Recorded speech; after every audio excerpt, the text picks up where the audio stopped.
Dès le matin, les grands prêtres convoquèrent les anciens et les scribes, et tout le conseil suprême. Puis après avoir ligoté Jésus, ils l'emmenèrent et le livrèrent à Pilate. Celui-ci l'interrogea. « Es-tu le roi des Juifs ?» Jésus répondit.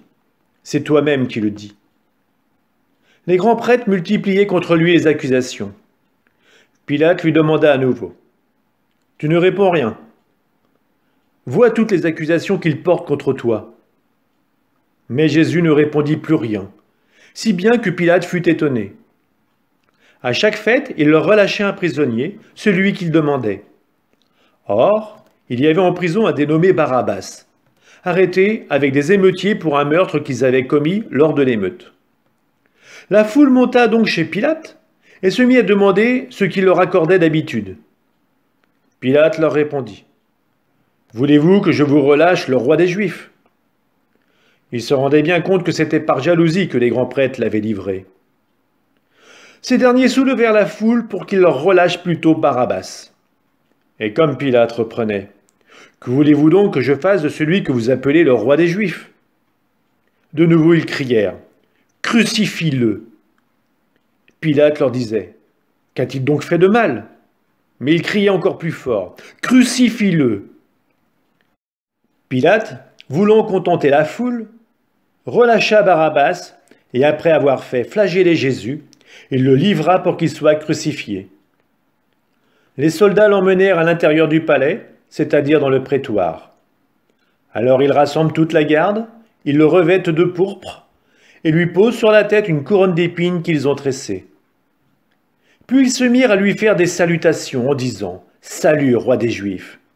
Ils lui frappaient la tête avec un roseau, crachaient sur lui et s'agenouillaient pour lui rendre hommage.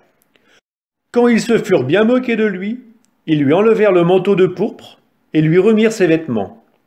Puis, de là, ils l'emmenèrent pour le crucifier. Et ils réquisitionnent pour porter sa croix un passant, Simon de Cyrène, le père d'Alexandre et de Rufus qui revenaient des champs.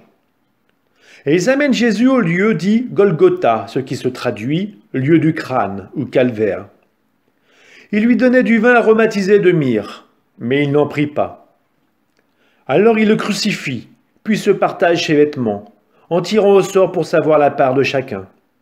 C'était la 3e heure, c'est-à-dire 9 heures du matin, lorsqu'on le crucifia. L'inscription indiquant le motif de sa condamnation portait ces mots, « le roi des Juifs ». Avec lui, il crucifie 2 bandits, l'un à sa droite, l'autre à sa gauche. Les passants l'injuriaient en hochant la tête. Ils disaient « Hé, toi qui détruis le sanctuaire et le rebâtis en 3 jours, sauve-toi toi-même, descends de la croix. » De même, les grands prêtres se moquaient de lui avec les scribes en disant entre eux « Il en a sauvé d'autres, et il ne peut pas se sauver lui-même. Qu'il descende maintenant de la croix, le Christ, le roi d'Israël. Alors nous verrons et nous croirons. » Même ceux qui étaient crucifiés avec lui l'insultaient.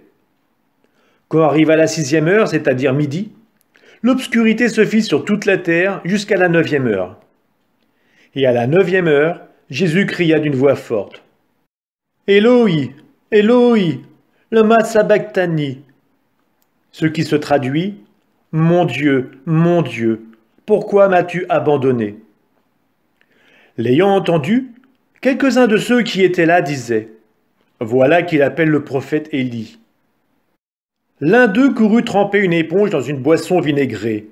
Il la mit au bout d'un roseau et il lui donnait à boire en disant « Attendez, nous verrons bien si Élie vient le descendre de là. » Mais Jésus, poussant un grand cri, expira.